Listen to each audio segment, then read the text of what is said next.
Assalomu alaykum. Registratsiya jarayonlari boshlandi. 51 stokadan 60 stokagacha ko'pchilikga aytib o'taman. O'zbek aviakompaniyasining nimasi?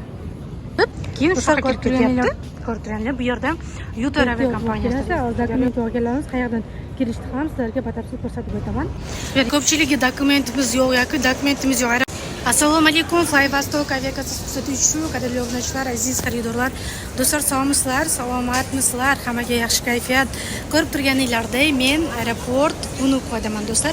Vnukovo aeroportida hozir O'zbekiston havo yo'llaridan registratsiya jarayonlari boshlandi. 51 stokadan 60 stokagacha ko'pchilikga aytib o'taman. O'zbekiston havo yo'llarida registratsiya bo'ladigan joy qayerda deb so'rashadi. Shuning uchun bugun sizlarga hammasini batafsil qilib chiroyli video qilib bermoqchiman. Do'stlar, ko'rib turganinglardek, O'zbekiston havo yo'llaridan 51 stokadan 60 stokagacha registratsiyalar bo'lib o'tmoqda. Bugun chiroyli video qilmoqchiman. Nimaga deganda, ko'pchilik akalar opalarimiz tushunmayapti. Nimani tushunmayapti?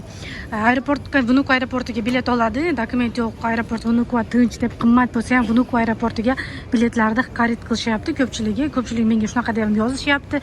O'zimiznikilarni ko'rib turganda havo yo'llariga ko'p biletlarni xarid qilyapti. Yana Yutar aviakompaniyasiga juda injiq aviakompaniya. Hozir uni ham sizlarga ko'rsataman. Agarda siz O'zbekiston havo yo'llaridan bilet olmagan bo'lsangiz, 51 stokadan 60 stoka deb yoziq turibdi, ko'rib turganinglardek. O'sha yerdan xodimlar ko'rib turganda 51 dan 60 gacha O'zbekiston havo yo'llarida registratsiya bo'ladi. Bu Toshkent.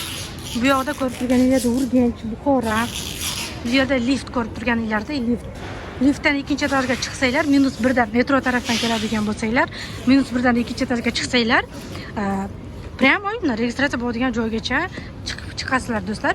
Kelasizlar, bu yerda kelib, tablolarga yozib qo'ygan Buxoro, Urganch, Toshkent deb kelib, bu yerda sumkalarni topshirib, registratsiyadan o'tib, keyin bu yerda agar любой joyda tablo bo'ladi, do'stlar. Tabloda qarasanglar, qayerda uchadi, qanchaga uchadi, hammasi shu yerda yozilgan bo'ladi. Keyin bu yerdan 51 degan yozudan odamlar ketyapti-yu. Shu tarafdan prямо yurib kelsanglar, mini market deb yozib qo'ygan. Mini marketda bu ожидание zolgacha. Bu Yutar aviakompaniyasining nimasi?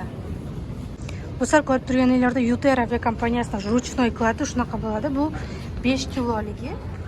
Sig'masa, do'stlar, 5000 rubl to'latadi. Bu 10 kilo ruchnoyligi.